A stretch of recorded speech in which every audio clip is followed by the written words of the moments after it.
네, 여러분 안녕하세요. 김나희의 기분이 좋아 시간입니다. 오늘은 SK그룹과 함께 돌아왔어요. 기분이 좋아는 여러분들 많이 보신 분들 아시죠? 기업 분석이 좋아 시간이고요.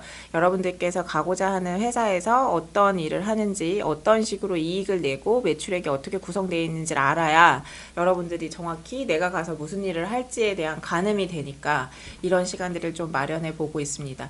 사실 직무도 굉장히 중요한데요. R&D다, 마케팅이다, 기획이다, 전략이다, 인사다 하는 직무들을 생각해 보시는 것도 너무너무 중요한데 그 직무를 내가 어느 기업에 가서 할지를 생각해 보시는 것도 꼭 생각해 보셔야 하는 것들 중에 하나예요. 그러니까 두 개 다 사실 놓칠 수 없는 부분이기는 하죠. 내가 어떤 일을 잘할 수 있을 것인가를 여러분들이 생각해 보셔야 되는 거고, 어떤 일을 잘할 수 있을 것인가에 대한 이야기는 마케팅이니 전략이니 뭐 연구개발이니 소프트웨어 개발이니 등등등의 이야기가 될 것이고요. 그러면 그것을 내가 어느 회사에 가서 해야 나하고 맞을까에 대한 이야기는 또 다른 얘기인 거죠. 가능하면 이 기업, 그래서 기업을 분석해 보시고 알아보시라는 이야기를 하는 거고, 내가 하고 싶어 하는 그 일이 맞는 회사에서 진행이 되어야 하니까요. 그런 목적이라고 생각하고 보시면 될 것 같아요. 오늘 SK에 대한 얘기를 해볼 텐데, SK그룹의 채용 사실 특징은 직무 적합성 중심 채용이라는 점, 다른 회사들에 비해서 요새 모든 회사들이 직무 적합성을 보겠다 하는 얘기들을 하고 있지만 그 중에서도 가장 여기에 많은 공을 들이는 회사라고 좀 보여집니다. 그래서 지원하는 직무에 부합하는지 여부를 측정하기 위해서 직군을 크게 5개로 나눈다고 하고요. 해당 직군별로 요구되는 역량을 갖췄는지 검증하는 그런 것들을 앞으로 점점 더 많이 할 것이다 하는 얘기들을 SK그룹 쪽에서는 하고 있고, 최근에 SK CNC 같은 경우에는 AI, 인공지능 플랫폼인 에이브릴이라는 거를 이용해서 자기소개서를 검토하는 거를 테스트로 이번부터 도입을 한대요. 사실 자기소개서를 AI가 검토하겠다 하는 거는 이번에 뭐 롯데에서도 해보고 테스트로 지금 많이 나오고 있죠. 그래서 사실 근데 AI가 검토할 때 어떻게 다를까에 대한 부분은 여러분이 너무 걱정하지 않으셔도 될 것 같기는 하고요. 여기서 중요한 거는 남의 거를 베끼면 안 된다는 겁니다. 왜냐면 이 똑똑한 인공지능 플랫폼들이 용어가 어느 정도나 겹쳐지는지, 단어들이 다르니까 그 자기소개서를 굉장히 빠른 시간 안에 얘네들은 읽고 분석할 거잖아요. 인공지능 같은 경우에는. 그래서 얼마나 많은 비슷한 워딩을 이 지원자는 사용했는지, 얼마나 많이 겹치는지 그런 걸로 분석을 하는 거죠. 그러면 굉장히 많은 워딩이 겹친다 하는 얘기는, 다른 지원자들하고 겹친다 하는 얘기는 자기의 생각을 썼다기보다는 어디에 나와 있는 말을 보고 썼다는 얘기가 되는 거잖아요. 그래서 여기서 중요한 거는 여러분들이 나의 이야기를 자기소개서에 담으면 된다고 생각하시면 될 것 같고요. 제가 이것과 관련해서 엊그제 만난 어떤 친구가 부모님이 자기가 자고 있으면 빨리 일어나라는 얘기를 한대요. 일어나서 자기소개서 100개 쓰라고. 100개 써도 지금 다 취업이 안 된다는데 어디 자고 있냐는 얘기를 해서 너무 속상했다는 얘기를 했었어요. 근데 제가 여러분들한테 드리고 싶은 말씀은, 잠깐 기업 분석에서 자소서로 빠졌지만 자기소개서 100개 쓰면 어떻게 돼요? 써본 친구들 100개 다 떨어집니다. 왜냐면 상대방에 대한 나의 이해가 거기에 드러나지 않기 때문이고요. 그게 또 기업 분석을 해야 되는 이유 중에 하나인 거죠. 연애할 때 누가 계속 나를 일방적으로 좋다고만 하면 별로 듣고 싶지 않잖아요. 내가 좋아하는 거를 그쪽에서 해줘야지 연애가 되는 거잖아요. 기업 분석을 해야 되는 이유는, 여러분들이 우리가 오늘 SK에 대해서 한다고 하면 SK 하이닉스, SK 텔레콤, 뭐 SK 이노베이션들이 어떤 회사이고 어떤 이슈를 가지고 있는지, 그 이슈들을 해결하기에 혹은 성장시키기에 발전하기에 나는 어떤 부분에서 밸류가 있는 사람인지를 설명을 해주셔야 돼요. 그 부분이 지원 동기나 입사 후 포부에서 명확하게 드러날수록 좋은 거고, 직무 적합도를 본다, 인공지능을 가지고 그걸 분석하겠다는 얘기는 그런 생각을 얼마나 가지고 있는 인재인지를 확인하겠다는 겁니다. 그러니까 남들하고 비슷하게 안 쓰면 되는 건데 그게 되게 어려운 얘기죠. 고민해보지 않았으면. 그래서 그런 준비들을 좀 해야겠다 하는 생각을 하시면 좋을 것 같고요.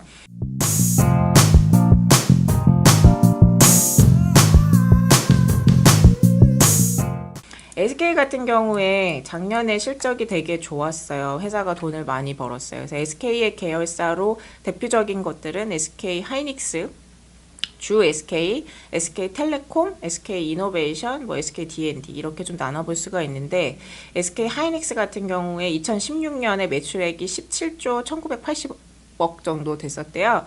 근데 작년에 얼마 벌었는지 아세요? 작년 2017년에 매출액이 30조 1094억이었어요. 매출액이 2016년 대비해서 75%나 증가를 했고요. 영업이익 같은 경우는 2016년에 SK하이닉스 3조 2,700억 원에서 2017년에 13조 7천억 원이나 증가를 했습니다. 제가 예전 삼성전자 분석할 때 잠깐 말씀드린 적이 있는데 이렇게 SK하이닉스 실적이 증가하게 된 배경에는 반도체 수요가 있었기 때문이다. 머신러닝이나 AI 같은 것들이 굉장히 수요가 지금 많아지면서 거기에 들어가는 고용량, 메모리 에 대한 니즈들이 굉장히 커지고 있고 이 부분들을 SK하이닉스가 잘하고 있다라고 보시면 될 것 같고요. 이렇게 되면서 지주사인 SK 같은 경우, 뭐 SK텔레콤 같은 경우도 볼까요? SK텔레콤 같은 경우에는 사실 통신업은 대표적으로 그렇게 이익의 변동성이 크지 않은 뭐 SKT도 마찬가지, KT도 마찬가지로 마케팅 비용은 굉장히 많이 지출이 되는데 그거에 비해서 회사에서 벌어들이는 매출이나 이익이 아주 그렇게 변동성이 크지 않은 대표적인 회사 중에 하나예요. 그래도 작년에 좀 돈을 벌었네요. 그래서 2016년 같은 경우에는 SKT 매출액이 17조 900억 정도였으면 2017년에는 17조 5,200억 원으로 늘어나서 2.5% 정도 회사의 매출액 성장이 있었고 영업이익 같은 경우에는 뭐 비슷합니다. 매출액이랑 영업이익은 다르죠. 매출액에서 비용을 다 뺀 게 영업이익, 여러 가지 비용들이 다 빼는 거를 보시면 2016년에 SKT는 한 1조 5천억 정도 벌었는데 2017년에도 마찬가지네요. 그래서 한 0.1% 정도 영업이익이 증가하게 됐고요. 이거는 통신업에 대한 여러분들의 이해가 또 필요해요. 통신 같은 경우에는 핸드폰뿐만 아니라 유선 사업, 그죠? 집전화, 인터넷, 그리고 또 핸드폰 이렇게 나눠지게 되는데 지금 이 시장이 어때요? 핸드폰 없는 사람 없고 집전화 없는 사람 없고 인터넷 안 쓰는 사람이 없잖아요. 시장 포화 상태입니다. 그러니까 당연히 영업이익의 증가가 크게 늘어날 수 없는 거죠. 네, 매출액의 증가가 약간씩 일어나는 부분은 요새 1인 가구도 늘어나고 있고 어쨌든 그 수요가 조금씩은 증가하고 있으니까 그 성장이 그렇게 아주 폭발적으로 늘어날 수 없는 업이다라고 생각을 하시면 될 것 같고 제가 여기서 또 잠깐 한 가지 이야기를 해드리면 많은 분들이 궁금해하시는 것 중에 하나가 통신이나 에너지 기업들이 왜 연봉을 많이 주나요에 대한 거예요. 오늘 SK도 주력 중에 하나가 SK이노베이션, SK에너지를 가지고 있는 회사잖아요. 여기 돈 많이 줘요. 연봉 많이 줘서도 여러분들도 많이 지원을 하실 것 같은데. 그리고 SK텔레콤도 회사 직장들 중에서는 KT도 마찬가지고 연봉을 어느 정도 주는 업에 속하죠. 왜 그럴지를 생각해 보시는 것도 필요해요. 그 업의 특성. 왜 그러냐면 에너지나 통신업은 아무나 다 뛰어들어서 할 수 있나요? 할 수 없습니다. 여러분들이 나중에 창업을 해서 내가 통신업에 뛰어들고 싶어 한다고 할 수 없죠. 기간 산업입니다. 인프라가 굉장히 중요하고 나라에서 국가에서 투자하는 그런 업이고요. 에너지 사업도 마찬가지죠. 석유 뭐 하고 LNG 자원 개발하고 이런 거잖아요. 그거 할 때 돈이 되게 많이 들어가는 업이기 때문에 시작하게 돼서 이익을 낼 때까지 시간이 좀 걸리지만 일단 그 이후가 되면 진입장벽이 어때요? 되게 이렇게 높은 업인 거죠. 아무나 시장에 들어올 수 없기 때문에 그런 업이면 그런 업일수록 거기서 이익이 나는 부분을 거기 안에 들어와 있는 사람들끼리 사실 나눠 가지면 되잖아요. 그래서 아주 단순하게 보면 통신이나 에너지 회사들이 그래서 연봉을 많이 주는 거예요. 그렇게 이해를 하시면 될 것 같고요.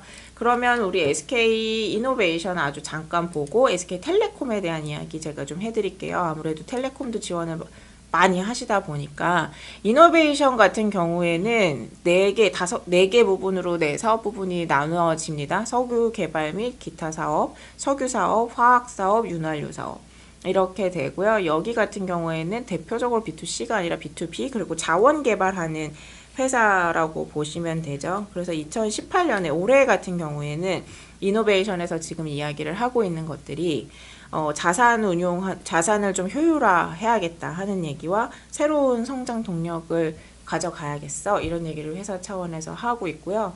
석유 사업이랑 화학 사업, 윤활유 사업, 뭐 개발 사업 이들 중에서 이노베이션 안에서 매출액 비중을 가장 많이 차지하는 거는 제가 지금 보니까 석유 사업이고요. 석유 사업에서의 매출액 비중이 전체의 한 70%를 차지를 하는데 영업 손익 같은 경우에는 영업 이익 같은 경우에는 석유와 화학이 절반 정도씩 절반보다는 조금 못 미치게 지금 석유가 한 41%, 화학이 47% 정도 나눠서 가져가고 있네요.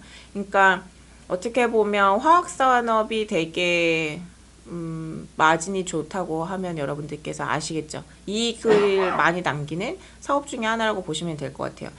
화학산업은 매출액 비중으로는 전체 회사의 한 20%밖에 지금 차지하지 않고 있는데 실제 이익 비중은 47%나 차지한다는 거는 석유 사업이 매출액 비중 70%의 이익 비중 40%라는 것보다는 단순하게 봤을 때 훨씬 좋은 이야기인 거죠. 그렇게 접근하시면 좋을 것 같고 뭐 개발 사업 이런 부분은 아까 이야기한 대로 뭐 유정 고착하고 유가 뭐 이런 것 그 기름에 대한 거하고 관련이 있다고 생각하시면 될 것 같고요. 이와 관련해서 여러분들이 아셔야 되는 거는 유가 움직임이 어떻게 달라지고 있는지, 미국에서 지금 천연가스, 셰일가스 이런 움직임들이 있는데 그게 뭔지, 앞으로 그게 어떻게 될 것 같은지, 어떻게 될 것 같은지는 사실 너무 어려운 이야기이니까 여러분들이 경제학자도 아니고 너무 어려운 이야기라고 하면 적어도 천연가스, 셰일가스 관련된 움직임이 지금 현재 어떤지 관련돼서 미국이 사실 주도하고 중동 쪽에서 많이 주도하는 시장이기 때문에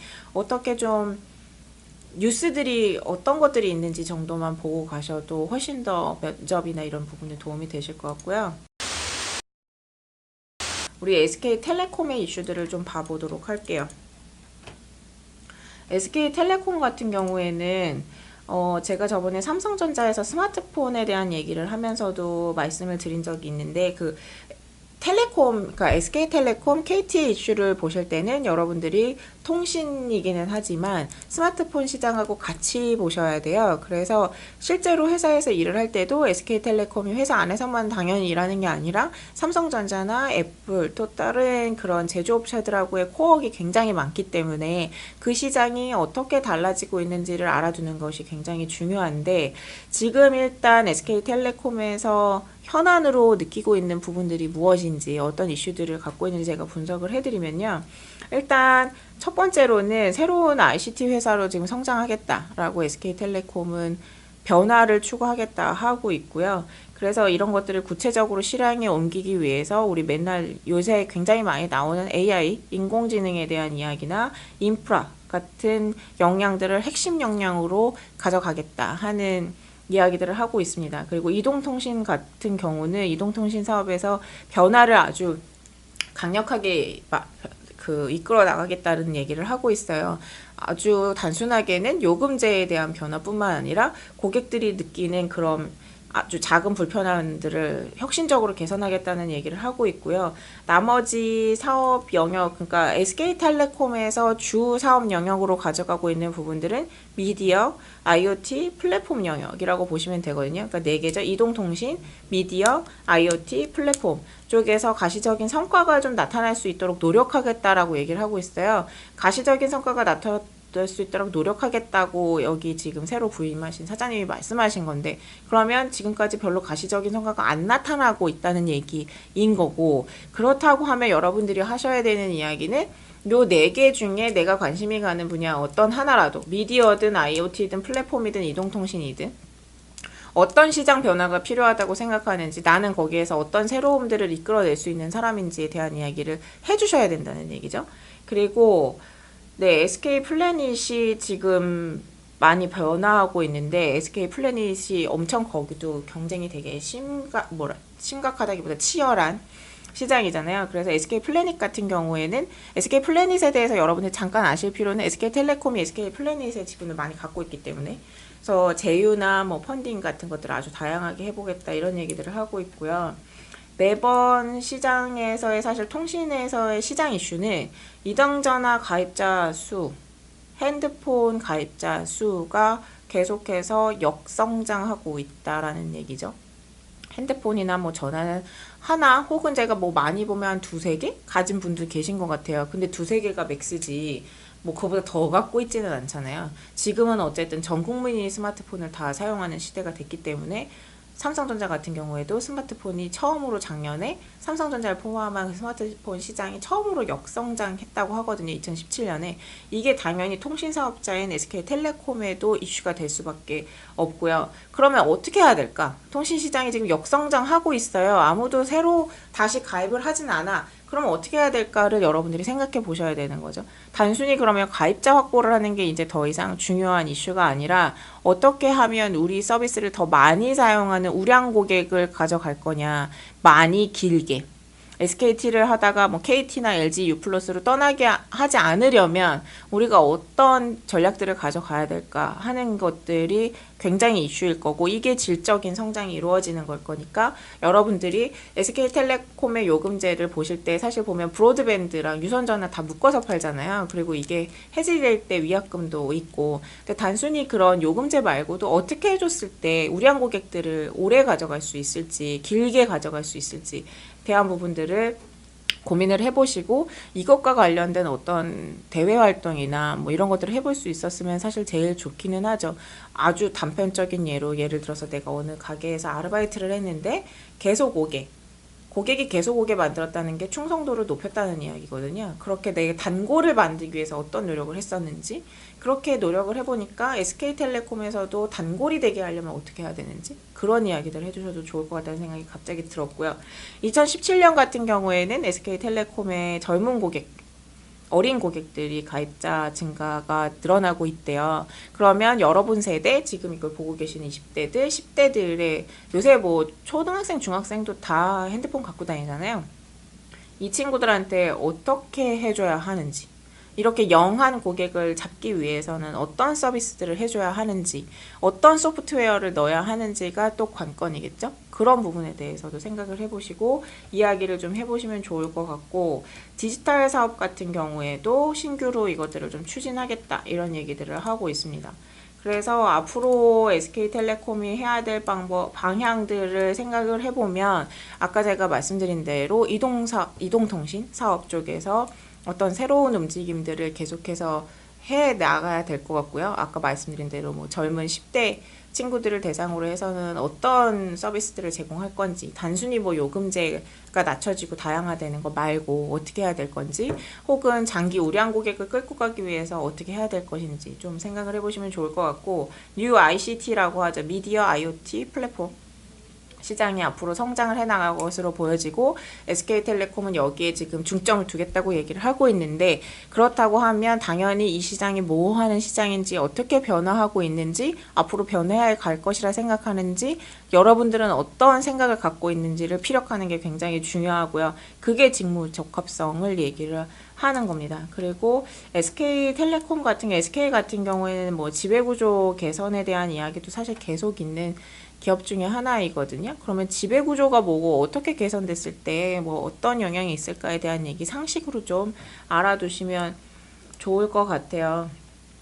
그리고 네, 고객이 앞으로 예전부터도 그랬고, 이 통신사들의 중요한 정책 중에 하나는 요금제 할인 뭐 이런 것들보다, 그렇게 해서 계속하면 매출이나 수익성이 계속 감소되게 되니까요. 데이터 사용량을 어떻게 하면 증가시켜서 그게 회사의 이익에 연결되게 할지에 대한 부분이거든요. 그래서 여러분들께서도 데이터 굉장히 아무 데서나 인터넷을 많이 하잖아요. 그러면서 데이터 사용이 굉장히 급격하게 증가하고 있는데, 이것들에 대한 사용자 편의를 어떻게 만들어 줄 건지에 대한 부분도 회사에서는 네, 이슈라고 할 수가 있을 거고요.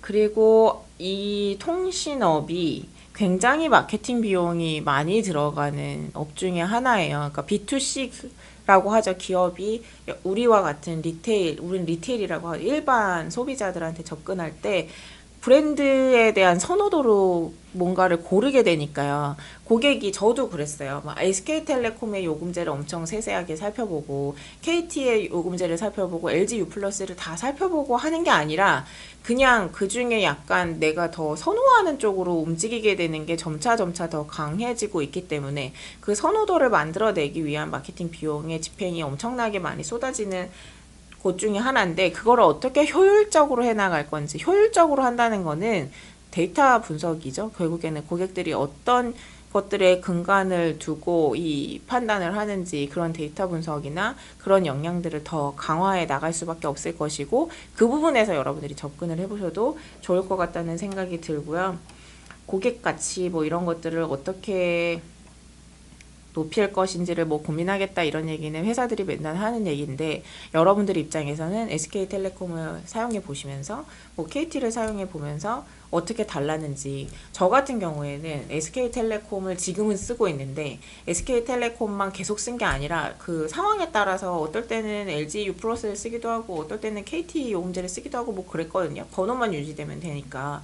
근데 여러분들 입장에서도 그런 고객이래. 그런 학생들 많이 계실 거잖아요. 그러니까 그런 입장에서 한번 비교를 해보시는 거죠. 그러니까 여태까지는 아마 비교 안 해보셨을 거예요. 요금제에 대한 것도 그렇게 깊게 생각 안 해보셨을 거고.